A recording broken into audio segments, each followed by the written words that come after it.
Buenas noches a todos. Muchas gracias por asistir a esta conferencia de prensa que hacemos desde esta planta de embalaje de alimentos. Como pueden ver ustedes, aquí está los voluntarios, está la Fuerza Armada. Hay voluntarios y Fuerza Armada armando los paquetes, despachando los paquetes. Se están distribuyendo estos paquetes alimenticios por todo nuestro país. Hemos iniciado en los municipios más pobres, los más vulnerables. Hemos ido a las islas, a los lugares más recónditos donde probablemente nunca había llegado ayuda del gobierno, ahora está llegando. Y vamos a llegar a todo el país. Vamos a llegar incluso, a todos lados, a la zona metropolitana, a las urbes. Un poco de paciencia, que nunca en la vida de El Salvador se había intentado hacer una logística tan grande como la que se está haciendo ahorita. Llegar al 100% de hogares con ayuda alimentaria rápida y tan necesaria en este momento de crisis. Pero la conferencia para la cual los invité no es para eso, sino para referirme a una infamia que se ha cometido el día de hoy. Todos los presidentes de El Salvador, todos, Cristiani, Calderón Sol, Francisco Flores, Tony Saca, Mauricio Funes, Sánchez Serén, todos los presidentes de El Salvador siempre habían tenido la facultad de declarar el estado de emergencia cuando, valga la redundancia, hubiese una emergencia. La Ley de Protección Civil actual fue aprobada en el año 2005, es decir, que los presidentes previos no utilizaron esa ley para aprobarla, sino que se utilizaron otras leyes. Desde el 2005, una ley aprobada por los diputados de Arena, muchos de los cuales aún son diputados, en ese tiempo fue votada y aprobada por el diputado Norman Quijano, por ejemplo, quien en una treta legislativa escapó de ser enjuiciado por los crímenes que cometió. También estaba el alcalde de Santa Tecla, Roberto Dabuizón Hijo, quien era diputado cuando se aprobó esa ley, y él votó por aprobar esa ley. Y también estaban muchos otros de los diputados que están actualmente en la bancada de Arena, que votaron y aprobaron esa ley. Esa ley le daba facultad exclusiva al presidente de la República para decretar estado de emergencia. Y el artículo 24 de la Ley de Protección Civil dice de que el presidente hará la petición a la Asamblea Legislativa, pero que si la Asamblea Legislativa no está reunida, entonces el presidente la podrá decretar por sí mismo. Esa facultad de decretar por sí mismo el estado de emergencia nacional es una facultad que han usado, como repito, todos los presidentes. De hecho, los partidos que nos critican por haberla decretado son los mismos partidos cuyos presidentes decretaron la emergencia cuando se necesitó. El único requisito, son tres requisitos. El requisito de que haya una emergencia, que evidentemente la hay. Estamos en la emergencia más grande que ha tenido el mundo en los últimos 100 años. La segunda es que la Asamblea no estuviese reunida, y en el caso cuando la decretamos, que fue el sábado en la noche, la Asamblea no solo no estaba reunida, sino que no se querían reunir a pesar de múltiples intentos y convocatorias y llamamientos a que se reunieran, al menos para discutir la aprobación del decreto de emergencia nacional. Pero no se hizo. Y la tercera, el tercer requisito, es que se debe de informar al órgano legislativo, lo cual ya hicimos. Sin embargo, la Sala de lo Constitucional, en una invasión de funciones, me da risa porque ellos siempre son los primeros que hablan de que un poder no debe de invadir las funciones del otro. Y casi siempre se refieren a que nosotros en el gobierno queremos invadir las funciones de la Asamblea o queremos invadir las funciones del órgano judicial. Pero los mismos que nos acusan de invadir funciones de otros poderes del Estado son los mismos que callan e incluso aplauden la invasión de funciones que acaba de hacer la Sala de lo Constitucional al quitarle la facultad a la Presidencia de la República de decretar estado de emergencia, cuando la ley nos faculta a decretar estado de emergencia, número uno. Número dos, esto sienta un precedente nefasto, porque quiere decir que la próxima vez que ni Dios lo quiera, haya un terremoto, una inundación, un huracán, una erupción volcánica, no podremos decretar estado de emergencia. Vamos a tener que esperar a que se reúna la Asamblea Legislativa. En este caso, el sábado tenemos que esperar al lunes. Probablemente si hay un terremoto, vamos a tener que esperar al jueves a que se reúna la Asamblea Legislativa a ver si ellos quieren aprobarlo o no. Porque esta es hora que aún no lo han aprobado. Es decir, no solo tenemos que esperar del sábado al lunes, sino que probablemente el martes, el miércoles, el jueves o tal vez para siempre. ¿Qué precedente más nefasto el que acaba de dictar la Sala de lo Constitucional? No solo nos quita la facultad tan importante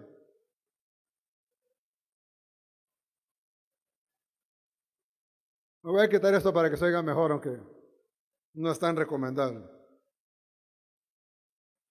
No solo nos quita la facultad tan importante de poder decretar estado de emergencia en la emergencia más grande que ha tenido el mundo en los últimos 100 años.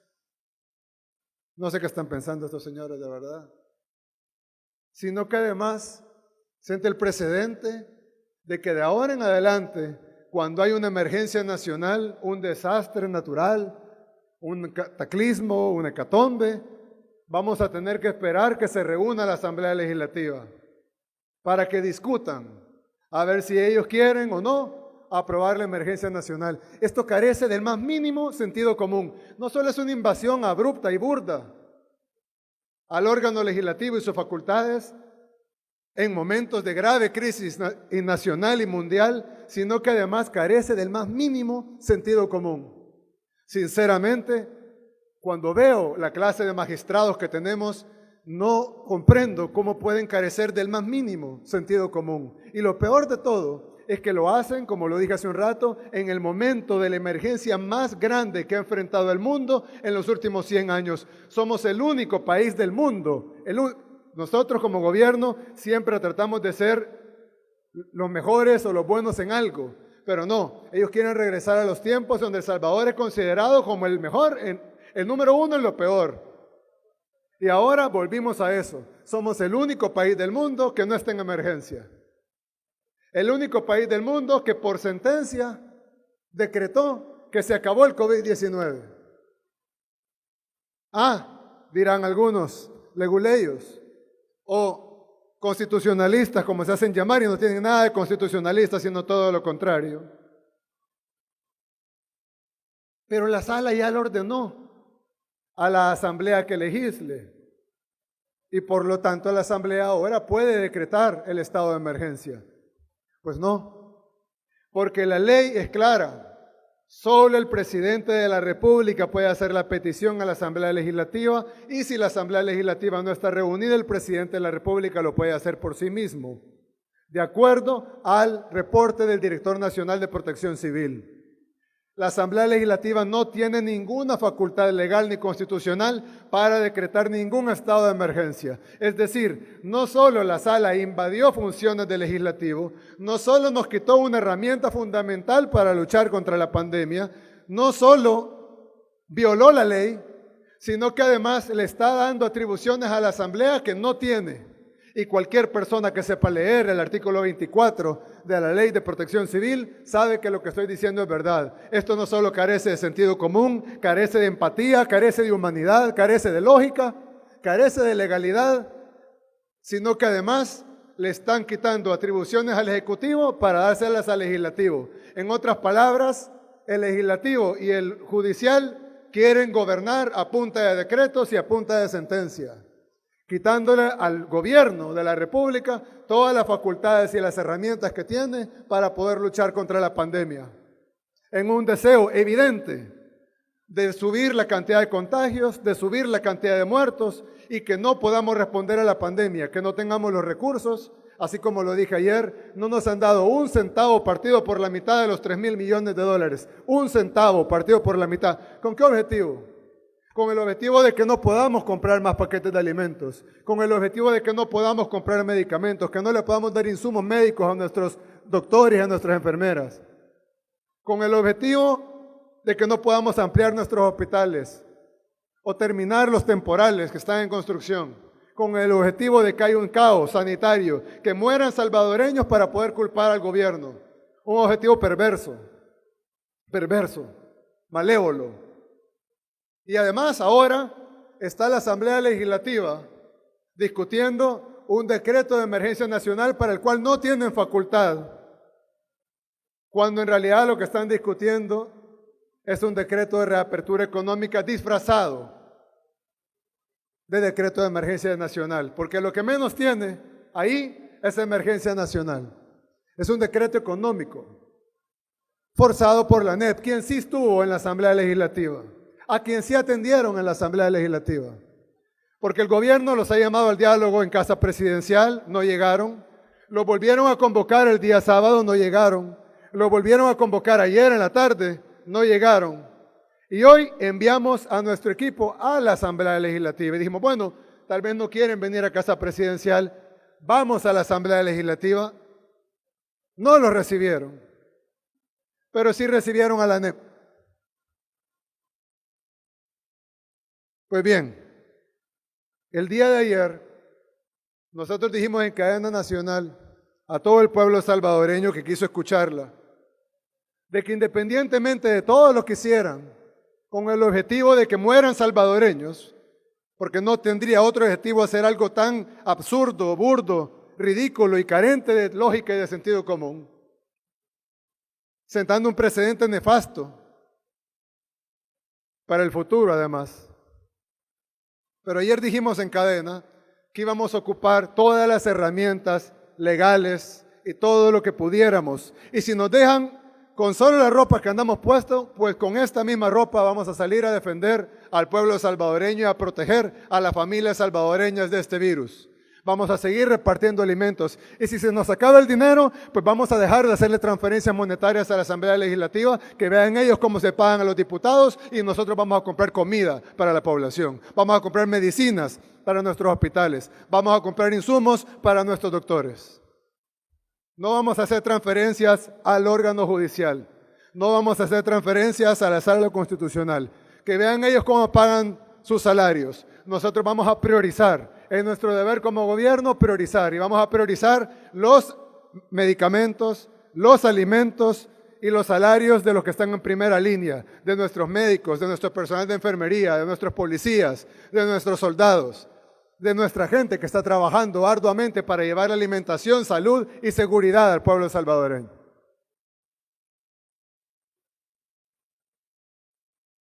Pero después de esta bofetada que hemos recibido de los otros dos poderes del Estado, no vamos a contestar, bueno, verbalmente sí, pero ese es un derecho a la libertad de expresión que no tengo yo como presidente, tiene cualquier salvadoreño como ciudadano, decir lo que piensa. Nosotros en la presidencia vamos a salir en búsqueda de una solución. Este día, mientras los diputados se reunían con la ANEP, nosotros nos reunimos con los empresarios más grandes del país y llegamos a un entendimiento. Un entendimiento que es lo que, con lo poco que nos han dejado, es a lo que logramos llegar. Un punto medio entre lo que quieren unos y lo que queremos otros, pero algo que sea en pro del país, que sea en beneficio de nuestro país. Y hemos planteado una hoja de ruta en donde se establezca una cuarentena que debería ser aprobada, ya que la Sala de lo Constitucional nos ha despojado prácticamente de todos los poderes que el gobierno tiene, en una clara violación, y ellos serán en su momento procesados por ello probablemente en el futuro, por quienes gobiernen en el futuro. Pero hoy por hoy nos han despojado de las herramientas. Así que esto tendría que ser aprobado por la Asamblea Legislativa y es una apertura económica a partir del 6 de junio. siempre y cuando esto sea aprobado el jueves en la Asamblea Legislativa y tenga una cuarentena absoluta y estricta previa de 15 días. Es decir, ya está la hoja de ruta, mañana vamos a preparar la iniciativa de ley, se va a enviar a la Asamblea Legislativa, en donde se va a plantear, si se aprueba el jueves, que a partir del siguiente día, o sea, el viernes, iniciar una cuarentena estricta de 15 días, en donde vamos a tratar de lograr bajar la curva de contagios para poder hacer una apertura económica gradual, paulatina, con protección, poco a poco, de acuerdo a estudios que hemos recibido del INCAE y del ESEN. Pero esto deberá contar con algunas premisas. La primera es que debe ser aprobada por la Asamblea Legislativa, ya que nos ha quitado la sala, nos ha quitado el poder. La segunda es que debe de haber una cuarentena estricta, la cual debemos de cumplir todos, para bajar la curva de verdad, no mantenerla ni desacelerarla, bajarla de verdad. Bajar los contagios, que en lugar de tener 100, 70 diarios, tengamos 30, 25, 10, Dios quiera 0. Y poder hacer una reapertura gradual y progresiva de la economía de una forma técnica y siempre priorizando la salud del pueblo a partir del 6 de junio. De lo contrario, si los diputados se enfrascan en estas discusiones estériles y en aprobar estas leyes inconstitucionales bajo el auspicio inconstitucional e ilegal de la Sala de lo Constitucional de la Corte Suprema de Justicia, pues entonces, con las pocas herramientas que nos han dejado, nosotros vamos a tratar de seguir protegiendo al pueblo salvadoreño con las uñas, si es necesario, respetando la institucionalidad del país, respetando el Estado de Derecho, respetando la institucionalidad democrática, pero haciendo hincapié, ya que la democracia y las libertades me dan la libertad de expresión y de decir esto que estoy diciendo, de que quienes están entrometiendo en las atribuciones y en las facultades del gobierno es el órgano judicial y el órgano legislativo. ¿No me creen a mí? Lean el artículo 24 de la Ley de Protección Civil y díganme si el presidente de la República no está facultado para decretar estado de emergencia. O retrotráiganse a los presidentes anteriores. Ustedes mismos, los medios de comunicación, tienen los videos cuando los presidentes anteriores decretaron estado de emergencia sin pasar por la Asamblea Legislativa. ¿Por qué ahora no se puede ya? ¿Por qué se podía con los presidentes de Arena? ¿Por qué se podía con los presidentes del Frente? Quienes los sacos no llegaban a sus destinatarios reales, sino que llegaban a otros destinatarios, ahí sí se podía decretar en emergencia nacional. Nosotros que llevamos los sacos a sus verdaderos destinatarios, que es el pueblo salvadoreño, ahora ya no se puede decretar emergencia nacional, con el agravante que estamos en la emergencia más grande que ha enfrentado nuestro país en su historia, la emergencia más grande que ha enfrentado el mundo en los últimos 100 años. Así que, 3 anuncios. Número 1, vamos a acatar la resolución, aunque la consideramos totalmente violatoria de la misma Constitución, de las leyes de la República, del Estado de Derecho, y la consideramos una intromisión del órgano judicial en el órgano legislativo y además dándole facultades al legislativo que no tiene por ley. La segunda es que el órgano legislativo está tratando de crear legislación que es violatoria de nuestro marco constitucional, de nuestro Estado de Derecho, y que evidentemente esta ley será vetada aunque pase por 84 votos. Y nos vamos a tomar el tiempo necesario para analizarla y vetarla, todo el tiempo que la Constitución nos da. Porque hasta ahora, los únicos que estamos demostrando que respetamos la Constitución somos nosotros. Por eso vamos a acatar las medidas. Pero ellos no están respetando la Constitución y las leyes, si no hubieran respetado nuestras leyes de protección civil. Esa es la segunda. Que quienes están entrometiendo son ellos. Y que esto que hagan va a ser vetado.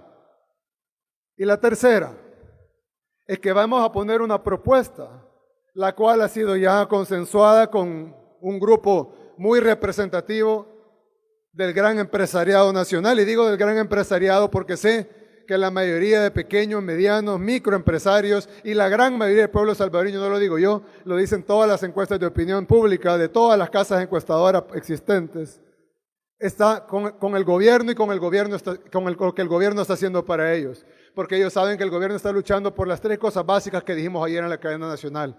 Por la salud del pueblo, por la seguridad del pueblo y por la alimentación del pueblo.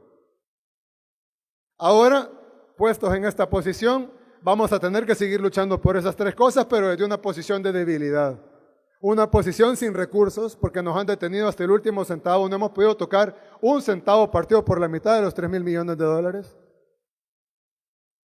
Sin herramientas legales, no renovaron el régimen de excepción, no van a renovar la ley de cuarentena, dejaron vencer el estado de emergencia, aprobamos nosotros un estado de emergencia como dice la ley y la sala lo acaba de quitar como una medida cautelar.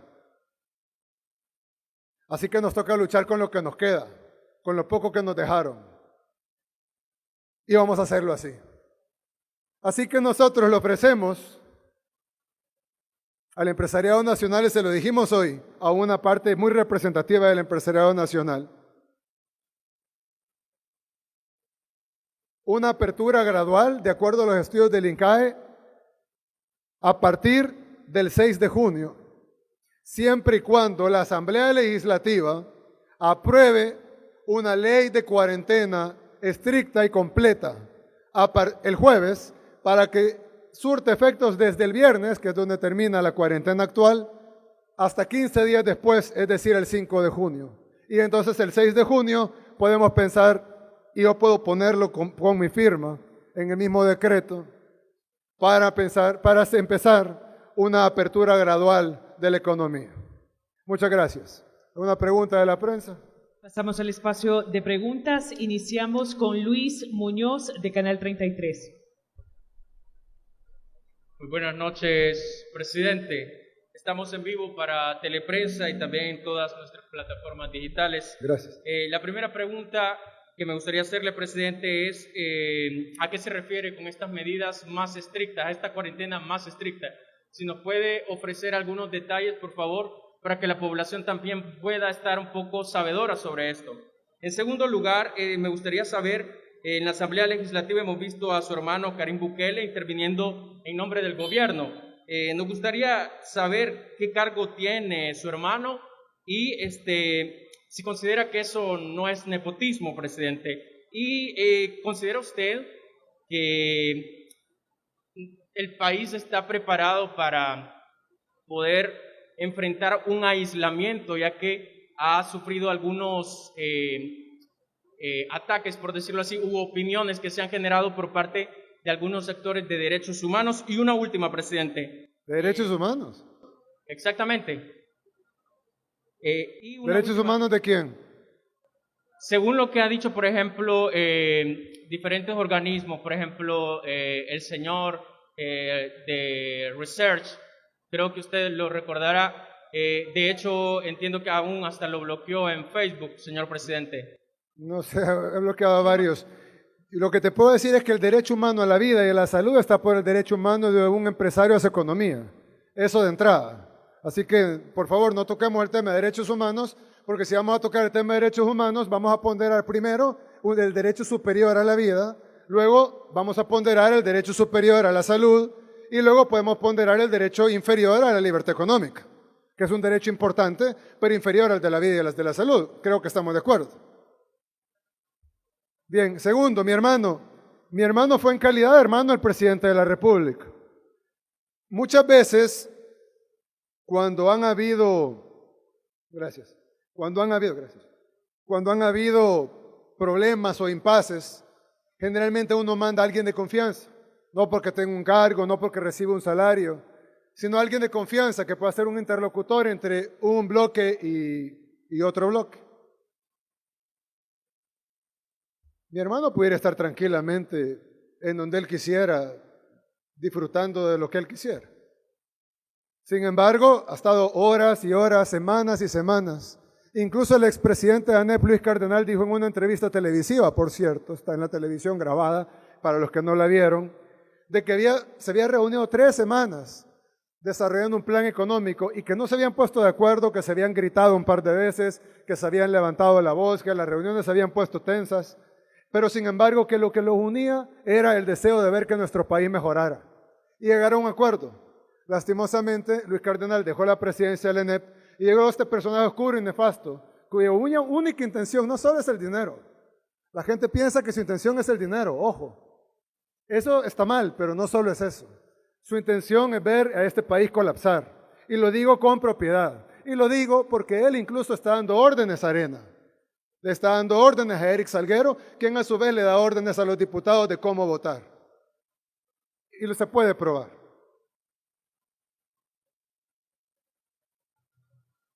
Nepotismo es contratar a alguien, él no trabaja en el gobierno, no tiene cargo en el gobierno, mucho menos salario, viáticos ni nada. Y como te digo, bien pudiera estar descansando o haciendo lo que quisiera, pero está apoyando a su hermano. En este momento, yo en lo personal siento que necesito toda la ayuda que me pudieran dar y más de alguien que confío como mi hermano. Si a alguien no le gusta, pues que se aguante. En 4 años pueden votar por otro presidente y se acabó. Ahí él va a ver si llama a su hermano o no. A diferencia del presidente anterior que puso a su hermano de representante del BESI ganando $20,000 mensuales. Eso es nepotismo. El mismo expresidente que me acusa a mí de pedirle ayuda gratuita a mi hermano, puso a su hermano de representante de El Salvador en el BESI ganando $20,000 mensuales. Estuvo ahí 10 años, los 10 años del frente.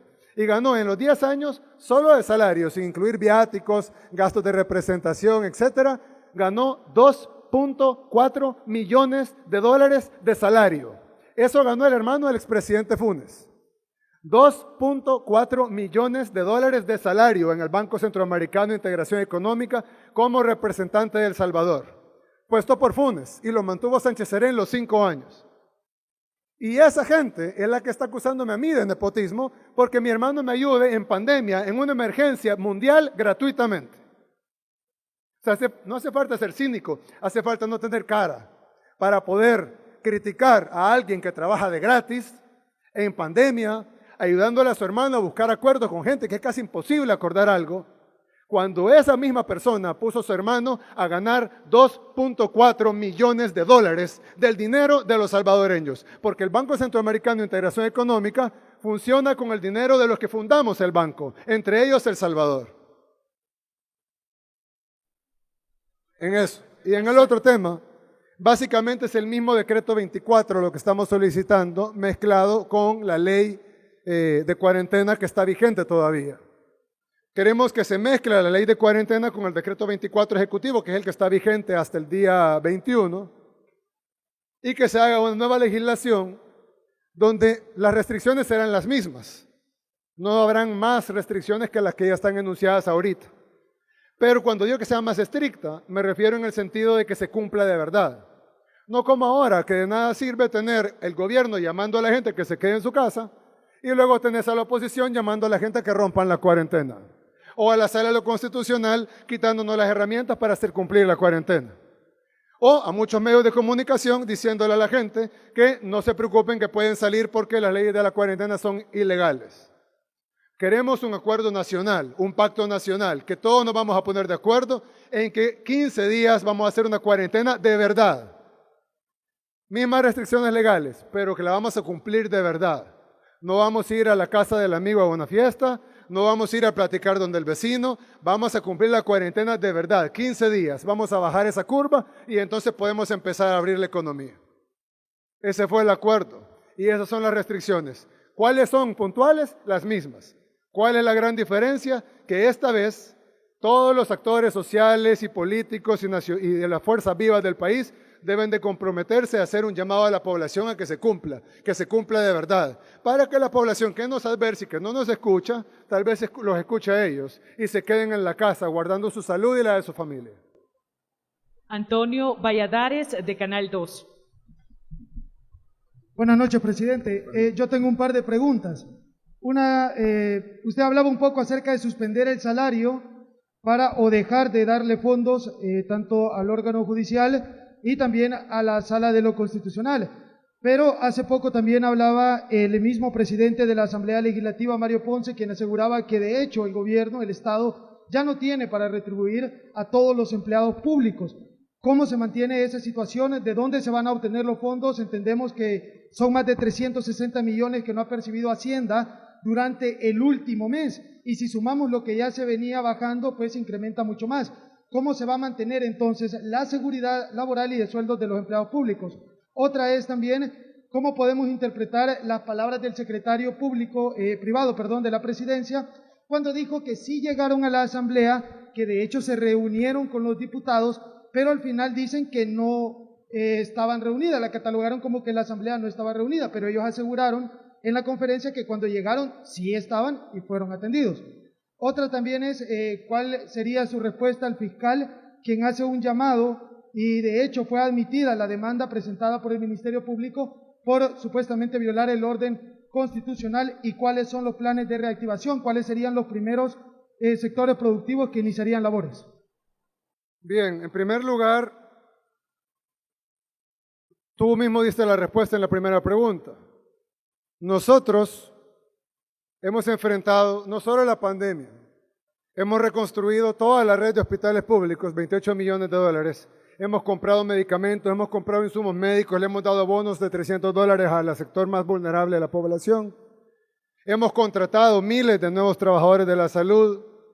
Hemos terminado hospitales temporales. Alguien dice, ¿por qué no han hecho hospitales temporales? Ya terminamos el hospital temporal de Jiquilisco, ya terminamos el hospital temporal de Tecoluca, ya terminamos el hospital temporal que se va a convertir en permanente, donde estaba el Hotel Siesta, que ahora va a ser el Hospital La Ceiba. Ya terminamos el hospital permanente de la Segunda Brigada de la Fuerza Aérea en el aeropuerto de Comalapa. Y estamos construyendo el hospital de Citgo, que son 3 etapas. El pabellón grande, donde estarán la mayoría de UCIs, los demás pabellones, donde estarán las demás UCIs, y la última etapa, que es la de afuera, que es la que dice, ¿por qué no termina de afuera? Porque es la tercera etapa, donde van las que no son UCIs, sino que son las camas de tratamiento intermedio. Tratando de que el sistema nunca colapse. Y cuando vaya colapsando, venga el ingreso de nuevas camas y nuevos aparatos. Vaya colapsando, venga el ingreso de nuevas camas y nuevos aparatos, a manera de que no colapsemos como ha colapsado todo el primer mundo. Como colapsó Estados Unidos, como colapsó España, como colapsó Francia, como colapsó Italia, como colapsó el Reino Unido, como ha colapsado Suecia, como ha colapsado Bélgica, como ha colapsado prácticamente todo el primer mundo. Y como estamos viendo cómo está colapsando en Latinoamérica, Ecuador, Perú, Brasil.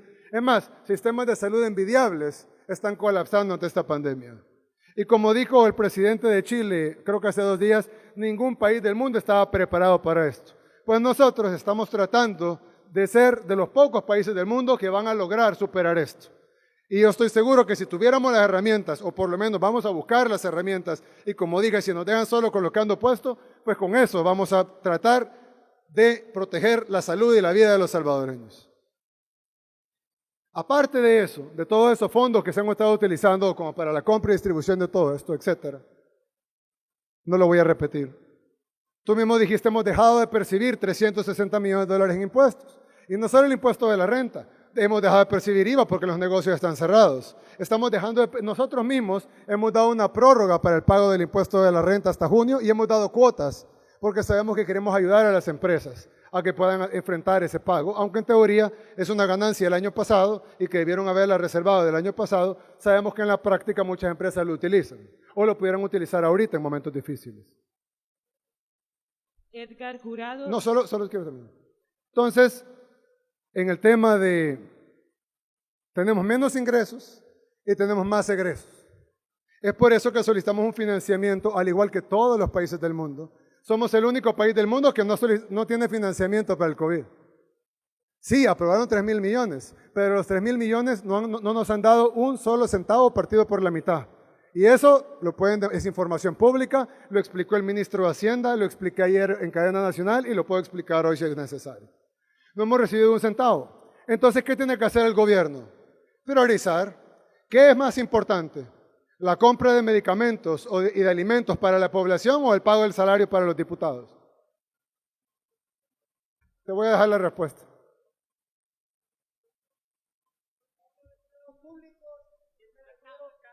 Cuando hablo de empleados públicos me refiero Vamos a a pagarle primero a los empleados públicos que a los diputados. Edgar Jurado, de Canal 19.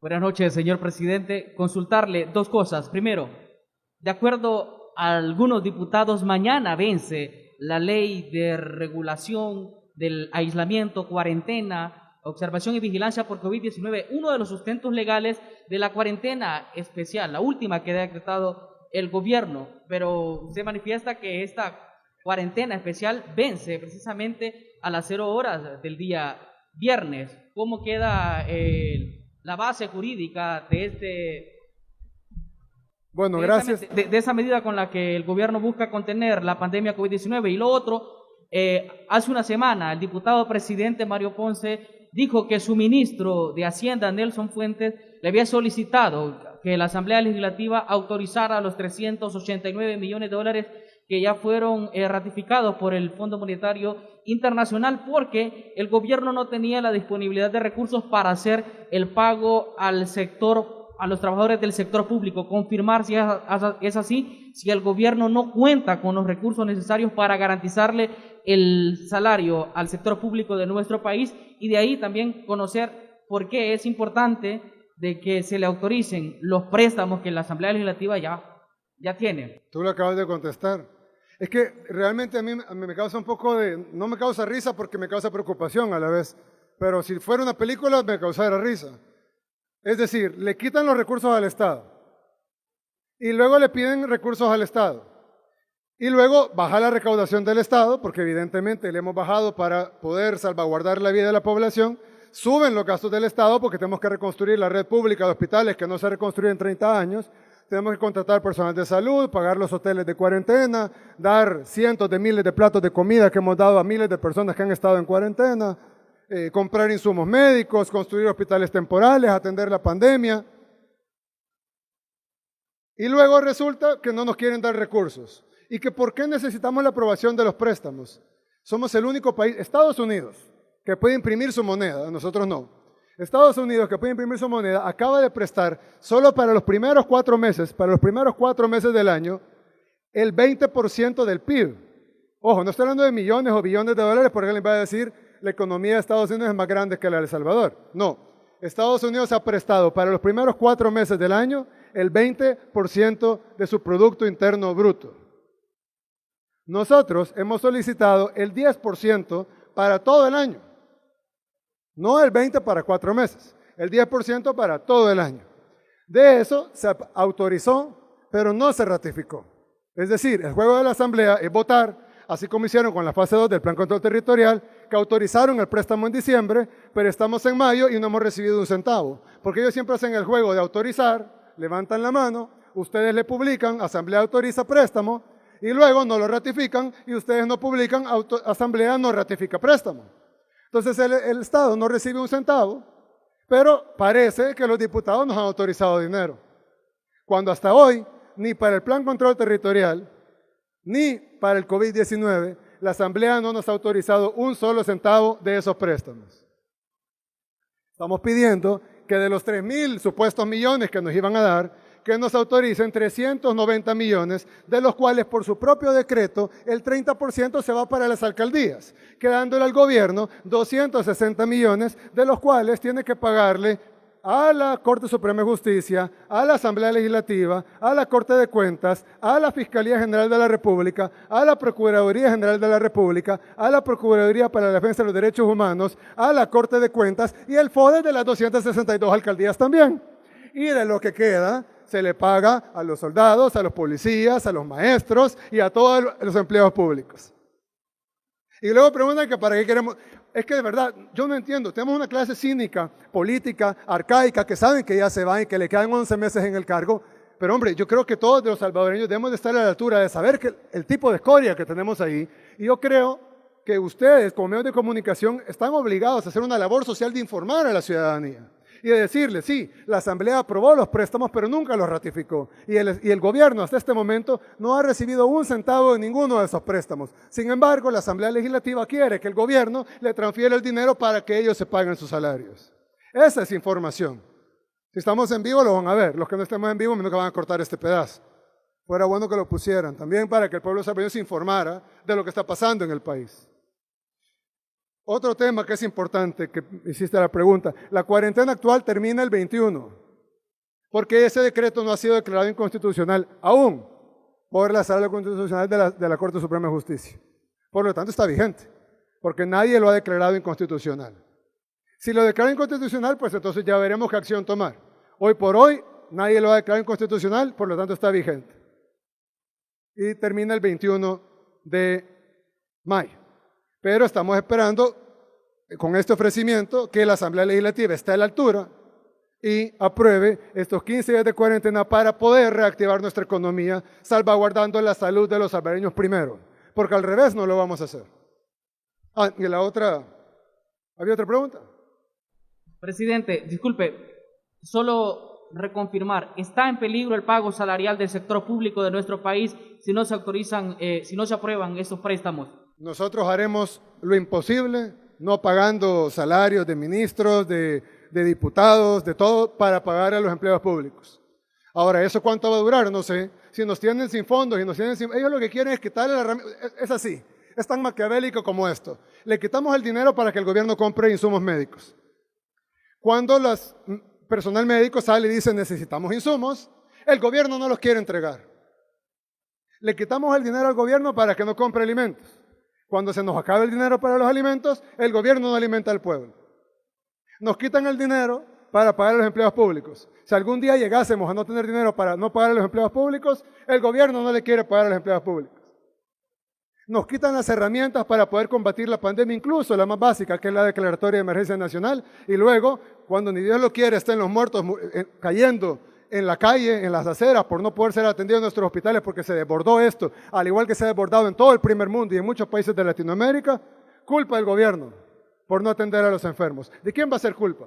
Del gobierno, que ha estado viniendo cantando esto, advirtiéndolo desde antes de que hubiera un caso en El Salvador. Desde antes de que tuviéramos un caso en El Salvador, nosotros cerramos la frontera con Italia cuando Italia tenía menos casos, no menos muertos, menos casos que El Salvador. Cuando Italia llegó a 1000 casos, nosotros tenemos más de 1000 casos. Cuando Italia llegó a 1000 casos, cerramos la frontera. Cuando España llegó a 1000 casos, cerramos la frontera. Nosotros hemos venido cantando, advirtiendo la peligrosidad de esta enfermedad, la mortandad de esta enfermedad. Hemos sido llamados alarmistas.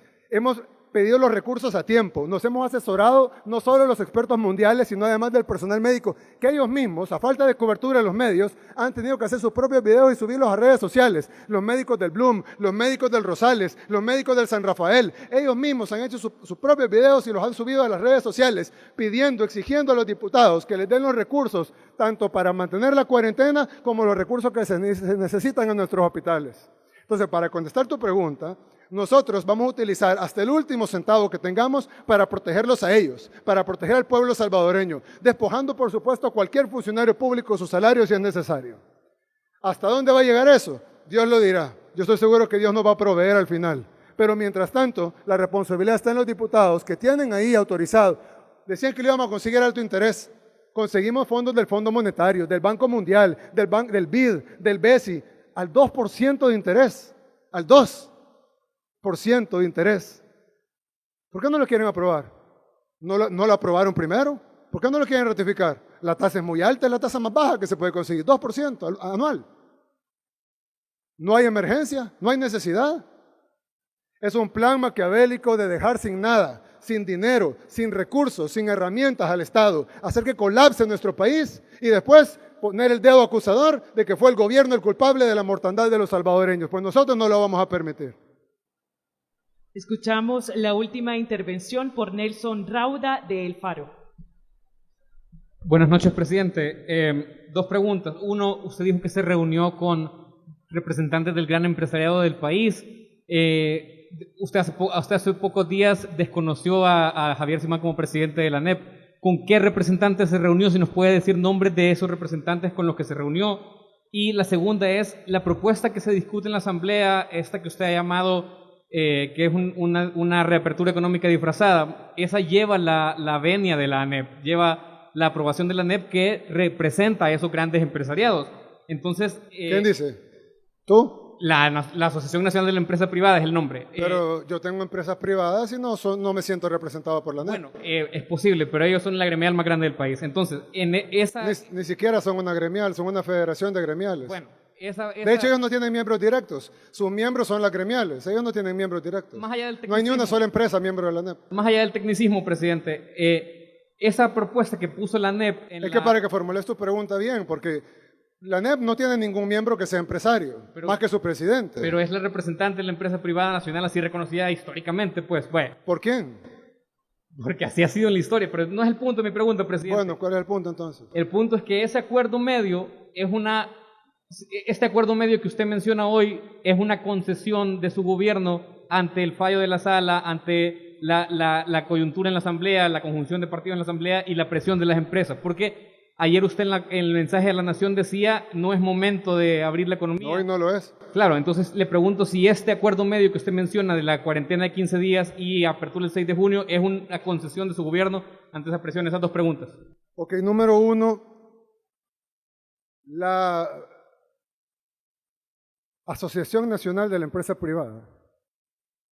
Para poner el nombre correcto, y se llaman ellos. Pues yo le pudiera poner Asociación Unida de Todos los Hombres Felices, y no quiere decir que todos los hombres felices son parte de mi asociación. Pero bien, nosotros trabajamos durante 3 semanas un acuerdo con la ANEP, con su expresidente Luis Cardenal. Él mismo salió y lo dijo. Dijo que no era un acuerdo perfecto, pero que era un buen acuerdo y que iba a servir mucho para el país. Hasta ahora, eso incluía varias cosas. Incluía $100 millones para el sector informal, para poder reactivar al sector informal que provee el 70% de los empleos de este país. Incluía $140 millones.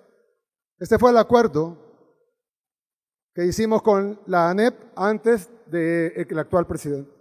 $140 millones para pagar el 50% de la planilla de todas las micro, pequeñas y medianas, no las grandes, las micro, pequeñas y medianas empresas durante 2 meses. Todas, las formales. Las informales 100 millones. Para las formales 140 millones. Pagarles por 2 meses el 50% de la planilla completa de las micros, pequeñas y medianas empresas. Incluía $360 millones para un fideicomiso para hacer créditos a todas las empresas del país para poder reactivarse económicamente. Restaurantes que han tenido que cerrar, salones de belleza que han tenido que cerrar, poder darles un crédito y que se puedan reabrir. El ingenio humano está, el talento humano está. Tenemos un bache económico producto de una pandemia que ha destruido las economías del primer mundo. El desempleo en Estados Unidos está llegando al 20%. Y ni siquiera se asoma el fin de la pandemia todavía. Incluía 360 millones para eso, 300 millones para el pago adelantado de los proveedores del Estado y poder inyectarle a la economía del país, y $100 millones para la devolución de IVA a todos los exportadores del país. Y eso iba a beneficiar a la ASI, a Coexport, a Camtex y a todas las gremiales y a todas las empresas aún no agremiadas, esas sí son gremiales. A todas las gremiales y a todas las empresas que exportan en El Salvador, sean pequeñas, medianas o grandes.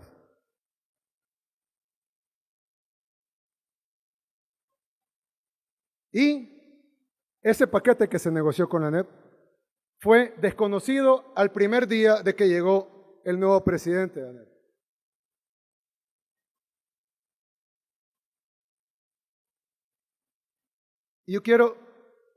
Y hay otra cosa muy importante. Esta persona, quien es familiar de quien fundó tu periódico, y tú lo sabes, Simán, ¿o no? ¿Sí o no? Sí. Ok, Simán, que fundó tu periódico. De hecho, cuando ustedes publicaron una nota de FUSAID donde está el hermano de Simán, tuvieron que bajarla y pedir disculpas porque habían encontrado que habían enviado millones de dólares offshore a un paraíso fiscal para evadir impuestos en El Salvador, y fue el hermano del presidente de la ANEP, familiares ambos del fundador de tu periódico, y tuvieron que pedir disculpas, incluso despidieron a su director editorial de tu periódico. Sí, tu periódico, tú lo mencionaste, ¿no? Así te presentaron, si no presentaste de otra empresa. Bueno, fue tu periódico. Este personaje, quien todo el mundo conoce sus aspiraciones políticas, no representa a la empresa privada ni representa los intereses de la empresa privada, porque su interés no es de que la empresa privada le vaya bien. Nosotros tenemos interés de que a la empresa privada le vaya bien. Los empresarios tienen interés que a la empresa privada le vaya bien. Los trabajadores de la empresa privada tienen interés de que a la empresa privada le vaya bien. A los que amamos nuestro país nos interesa que a la empresa privada le vaya bien. A él no. Su agenda es el caos. El caos sanitario, el caos financiero, el caos fiscal y el caos incluso económico, para poder salir como El Salvador de la economía. cuando lo único que está haciendo es destruyéndola. Así que igual que hicimos con Gustavo López Davison, nosotros dijimos, nosotros, el gobierno, desconocemos a él como representante de ellos. No estamos desconociendo a la empresa privada. La empresa privada es el motor de la economía nacional. La empresa privada ha demostrado ser la forma más eficaz para generar riqueza. Nosotros hoy, hace unas horas, estuvimos reunidos con un grupo muy nutrido de empresarios, entre los que estaban Roberto Murray Mesa, Ricardo Poma, Roberto Crit, Mario Salaverría, Francisco Calleja, el padre de mi ex adversario político, etcétera. Diego de Sola. Y les planteamos esto. Ahora, tú me preguntas, ¿es esto una concesión? No, esto es un diálogo sincero. Yo sé que estas personas que están negociando con nosotros, independientemente de que tengamos diferencias ideológicas fuertes, independientemente de que tengamos diferentes visiones, son personas, algunos con un interés muy genuino de ayudar al país y otros incluso con un interés genuino de que sus empresas le vaya bien. El problema es cuando el interés es que tu país sea destruido. Con esas personas no nos podemos reunir.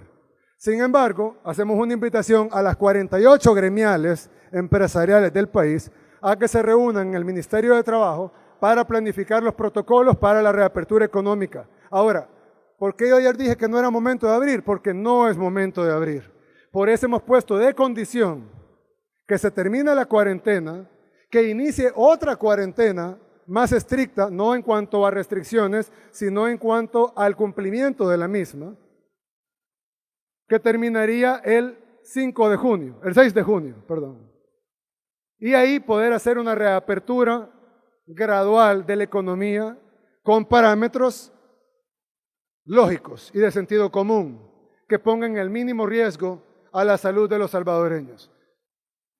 Eso no es una concesión, es precisamente si lo querés ver de alguna manera, es una materialización de lo que dijimos ayer. Solo que en vista que necesitamos que nos aprueben no solo el sostenimiento de la cuarentena actual, sino una cuarentena nueva que tenga consenso social y que sea respetada por todos, no solo en la ley, sino en la práctica.